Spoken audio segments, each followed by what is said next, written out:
Welcome to another Ascension video, playing so we have Valley of the Ancients and Rise of Vigil, a couple of sets going on here, and this is one of the combinations, of course, being used in the March tournament, so getting a little bit of practice in here, and kind of shooting a video at the same time, so feels like a win-win. And this Void Feeder, if it'll go to my discard pile, also feels like a win. Feels like a pretty sweet way to start. I feel like we're already on the right track. Yeah, the Excavation Sentry seems like a reasonable choice, but I can kind of the Reality Sculptor, like right now, isn't much, but it has some potential. I'm gonna go ahead and take it, because I think he would like to have it, for one thing, to combine with his excavation guy that he just picked up.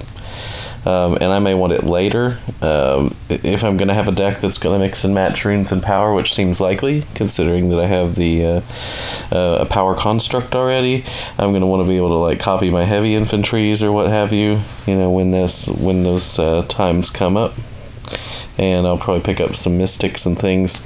So Magnet Monk is looking pretty good, especially with a shard under it. So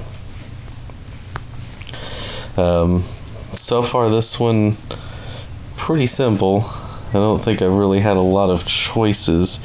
I'd like to have picked up some runes by this point, but I think I just kind of had to take the cards that were out there. Meanwhile, my opponent has picked up a couple of mystics, so they have that rune advantage going already.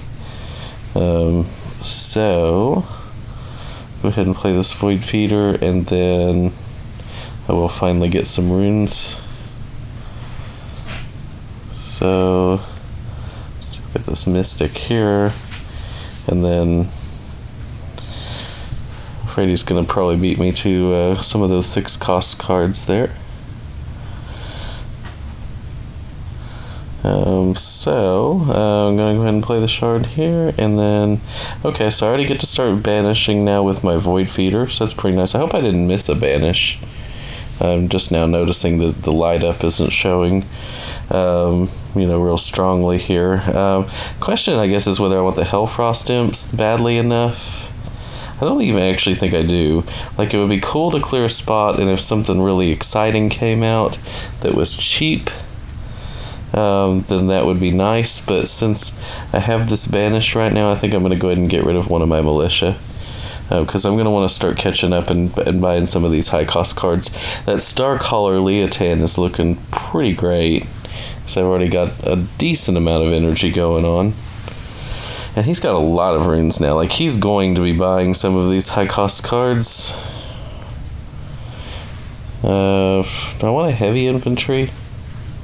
I know I want a mystic, because I want to be buying these cards too. Meanwhile, I could go for the heavy infantries instead, and go after the Sea's Fury and the Crypt Lurker. We get there before he does.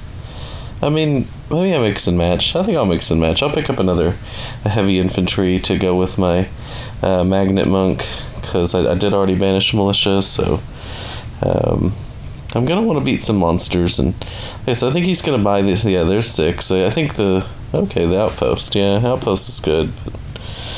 I do really want that Starcaller. It might not be as good for his deck as it would be for mine, but I think I'm going to be able to use it to the height of effectiveness, really. But I can't pick it up yet, so I'm going to go with the Imps first. Just because I want to see what else comes out. Like, the Temporal Eye isn't the most exciting card, and so the Dirge is better. A note on Dirge: I don't like banishing cards with Dirge. Like, I mean, when you draw it, it's like, if you're going to draw it over and over again, it's like you're going to draw a militia that banishes a card, right? And I mean, you could instead have a power construct that will sit on the board, and most of the time that's going to be more effective. It's just going to provide you more value that way. So Excavator Pilot seems great. I've already got the requisite 2 constructs for that in my deck. And I am playing first, so in a Valley combination, I'd like to have every opportunity that I can get to pick up the temples. Obviously, the player going second kind of has the advantage with that, but if I can kind of corner the market on those cards, all the better. And in this situation, I may go ahead and do the same thing, get the Ancient Stag to, again, kind of corner the market. Because, I like the repair bot, and it would be nice, but at the same time, I think that, like, the Stag works well with Reality Sculptor, and I also don't want him to have the second Temporal Eye. It's kind of a tough choice. But if I spend 7, I can get... Hopefully something else cheap will come out. I'm going to go ahead and go with the Stag here. And I'm actually going to be able then to use the Reality Sculptor to kill the Lagoon Troll, which I would not have been able to do had I bought the repair bot, so that's kind of nice. And that gives me an extra card draw, or 2. So now we get the eye, and I want the Forge Master suit. It's a lot of honor. The Beacon Shaman turns on the Stag, so that's actually a pretty tough choice. I'm going to go with the Construct, though. There's not really very much Construct kill going on in these sets that we have combined here, so... if I can get that's like getting an Everbloom for 1 rune, kind of, because I think I've kind of cornered the market on Life Temple stuff so far. Unless, of course, one of the monsters comes out that gives it. And so I have some energy stuff going on. I could use the Monastic Tutor. Gives me a little added versatility. It's not going to be, like, super consistent at this point. I really hate that card when I don't energize it. Meanwhile, I could just take Ominous Augur.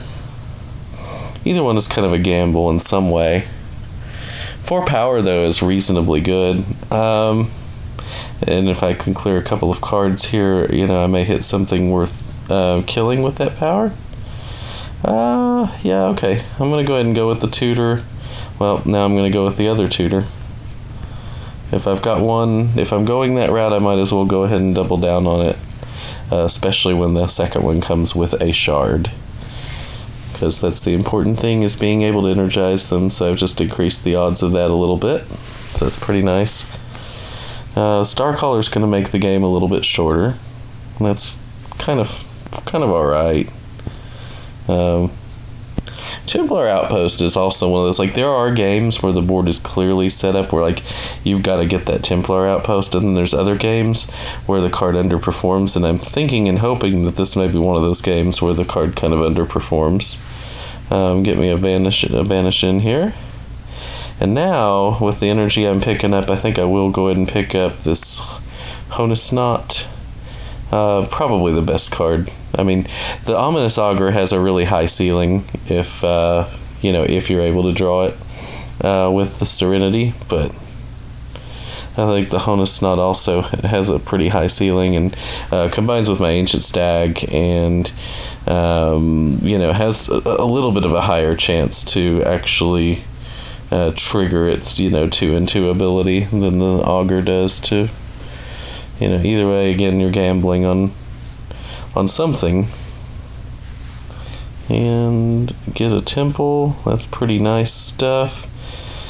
I need more life bounds to trigger my Stag. So I may as well buy a Beacon Shaman and see what comes out. Kind of want that Keeper of Secrets.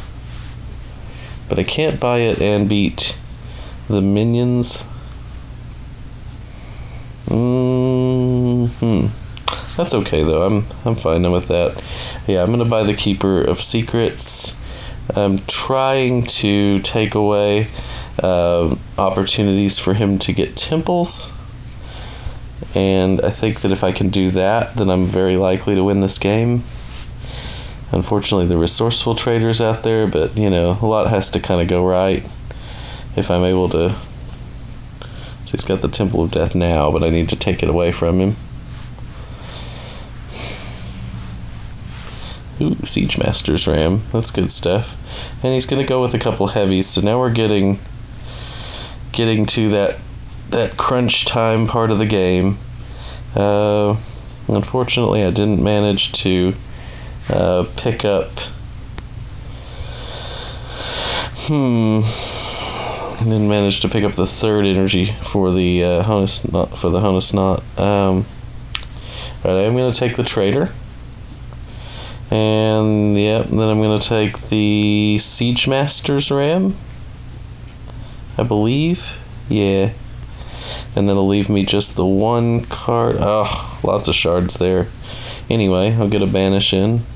Gonna make my hand for the late game even better. And as I banish and banish and banish, and still there's the Monastic Tutor without the energy shard. It's just all the feel bads.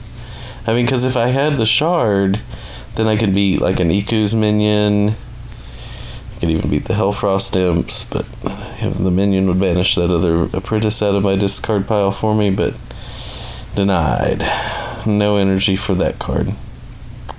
Oh, I could have beat that Starved Abomination, which may turn out to be a turning point. Oh, never mind. I guess I should count these constructs I've been playing with, huh?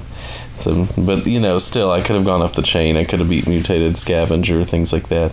I think the Abomination is more important, though, than the Iku's minions are at this stage of the game. So I will go ahead and trigger my Temple, try to pick up some free Mechanis. And negative on that. And I guess I'll take a free Heavy Infantry. We're getting down to that point where buying another thing is kind of less likely to pay off than killing a thing. So, I mean, a Mechana, yes, but most of what's on the board is monsters anyway, and there is a magic number to hit in 6, where there's 2 Mutated Scavengers. Of course, Haras is also amazing if I can somehow get to 7, which is, I mean, reasonably possible. I'm going to be able to banish before I shuffle because of Magnet Monk. So that's pretty awesome. There's Iku. And banish shuffle. Oh, I actually should have... Well, no. I didn't want to do the minions first because I might hit the scavengers. Turns out I didn't, but that's okay. And I will banish, I guess. Nah, I'm not drawing through again anyway. Let's take a chance on you know, a construct might come out for me. So, take the Burial Guardian, and hey, 1. So because I didn't banish, I get that Monastic Tutor. You know, the odds of me actually getting to shuffle through and draw that apprentice again are not very good. It's not impossible, but probably not likely. I could beat the monster that lets me shuffle, but I think that was the right gamble in that case. When it gets that late in the game, you probably don't worry about banishing from your hand so much. Because, you know, very high 90% of the time, like, it's not going to matter if that card is in your deck or not. So, yeah, the game's going to end. And I'd love to win this by 1 for that Monastic Tutor. That would be awesome. But I think we won by more than 1. Yeah. Alright, so either way, pretty good game. Thanks for watching. Thanks for the game to my opponent. And I will see you guys next time.